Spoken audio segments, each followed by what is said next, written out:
TBP news, आवाज तुमचा, साथ आमची। आषाढी वारी सोहळा तोंडावर आला आहे। जिल्हा प्रशासन, अन्न औषध प्रशासन, देहू देवस्थान, आळंदी देवस्थानाची तयारी पूर्ण झाली आहे। पुणे, सातारा, सोलापूर जिल्ह्यातील पालखी मार्गावरील हॉटेल, रेस्टॉरंट, मिठाई दुकाने येथील खाद्यपदार्थ स्टॉलची अन्नपदार्थांची तपासणी होणार आहे, कारवाई केली जाणार आहे। देहूगाव येथून संतश्रेष्ठ तुकाराम महाराजांच्या पालखीच्या सोहळ्याचे दिनांक 28 जूनला तर संत ज्ञानेश्वर महाराजांच्या पालखीचे आळंदी येथून 29 जूनला प्रस्थान होणार आहे। त्यानिमित्तानं नुकतीच पुण्यात उपमुख्यमंत्री अजित पवार यांची बैठक घेतली।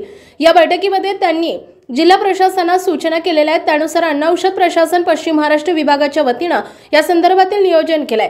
संत तुकाराम महाराज पालख्या पुणे आणि सोलापूर जिल्ह्यातून जातात। संत ज्ञानेश्वर महाराजांच्या पालख्या पुणे, सातारा आणि सोलापूर जिल्ह्यातून जातात। या तीनही जिल्ह्याचं नियोजन केलंय। पालखी मार्गावर 16 विसाव्याची ठिकाणे संत तुकाराम महाराजांच्या पालखी सोहळ्यामध्ये 16 मुक्काम आहेत, तर संत ज्ञानेश्वर महाराजांच्या पालखी सोहळ्यामध्ये 15 मुक्काम आहेत। प्रशासनाची तयारी सुरू झाली आहे। आपल्या भागातील महत्त्वाच्या आणि ताज्या बातम्या पाहण्यासाठी आजच TBP न्यूज चॅनलला